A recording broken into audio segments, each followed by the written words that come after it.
నమస్తే. ఎన్నో ఆధ్యాత్మిక కార్యక్రమాలు నిరంతరం మన ఛానల్‌లో ప్రసారం అవుతూనే ఉంటాయి. చాలా మందిని పెద్దవాళ్ళనందరినీ గౌరవిస్తూ ఉంటాం. కొంతమందినే పూజ్యనీయులు అనే మాటని వాడుతూ ఉంటాం. నాకు గురు సమానులు, గురువులు, పూజ్యనీయులు, భగవత్ సమానులు అని చెప్పొచ్చు శివప్రసాద్ గురువుగారు. ప్రతి నెల కూడా రాశి ఫలితాలతో మనల్ని పలకరిస్తూనే ఉంటారు. మేషరాశి మొదలు మీన రాశి వరకు వివిధ రాశులు వాళ్ళకి ఈ మంత్ అంతా కూడాను ఏ జులై మాసం అంతా కూడాను ఏ విధంగా ఉంటుంది అనే విషయాలు తెలుసుకునే ప్రయత్నం చేద్దాం. ప్రతి వీడియోని కూడా ఫస్ట్ నుంచి లాస్ట్ వరకు వాచ్ చేయండి. ఎక్కడ స్కిప్ చేయకండి. ఏమైనా డౌట్స్ ఉంటే కామెంట్ బాక్స్‌లో తెలియచేయండి. నమస్కారం గురువుగారు. ఆశీర్వచనం తల్లి. గురువుగారు ఇక తదుపరి రాశి మీన రాశి. మీన రాశి వారికి ఏ విధంగా ఉందండి జులై మాసం? మీనరాశి వారికి అనుకూలవంతముగా ఉన్నదమ్మా ఈ మాసం అంతా కూడా. హ్మ్. ఏలినాటి శని ప్రభావం ఉండినను, హ్మ్.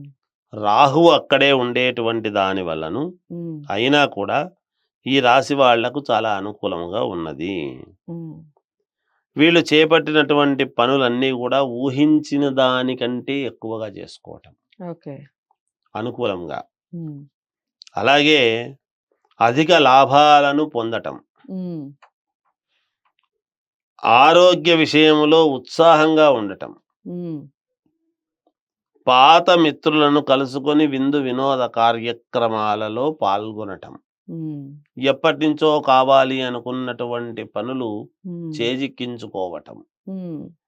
ఆకస్మికముగా ధనాన్ని చూడటం, హ్మ్. దూర ప్రయాణాలు చేయటం వలన చాలా మేలు జరగటం, హ్మ్. సమాజంలో పెద్దలను కలుసుకొని కీలక నిర్ణయాలు అనేటువంటివి చర్చించి అనుకూలముగా తీసుకోవటం, హ్మ్. అన్ని వ్యవహారాలు వీళ్ళకు అనుకున్నది అనుకున్న విధముగానే చేసుకోవడం అనేది జరుగుతుంది గాక. హ్మ్. నూతన వస్త్రములు, వస్తువులు కొనుగోలు కూడా చేస్తారు హ్మ్. కొత్తవి. ఉద్యోగ విషయమై అనుకూలమైనటువంటి ఫలితాలు పొందుతారు. ఓకే. ఉద్యోగాలు హ్మ్. కావాలనుకునేటువంటి. హ్మ్.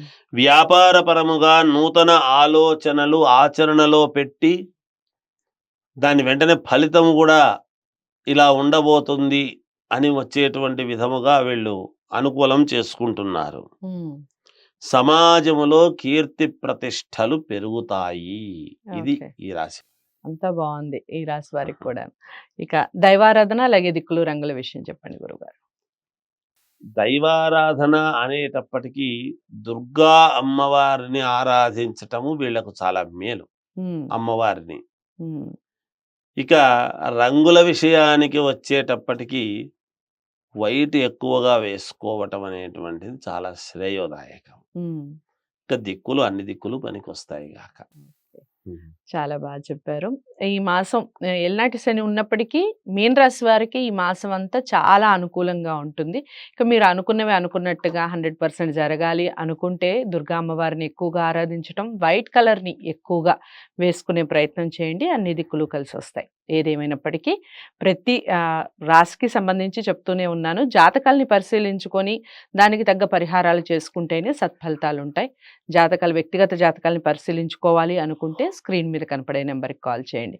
శివప్రసాద్ గురువుగారి అపాయింట్‌మెంట్ లభిస్తుంది. ఖచ్చితంగా మీకు తగ్గ పరిహారాలు ఏమిటి అనేది చెప్పడం జరుగుతుంది. వీడియోని లైక్ చేసి షేర్ చేయండి. ఛానల్‌ని సబ్స్క్రైబ్ చేసుకోండి. తదుపరి మాస ఫలితాలతో మళ్ళీ కలిసే ప్రయత్నం చేస్తాను. ఇంతవరకు సెలవు. నమస్తే.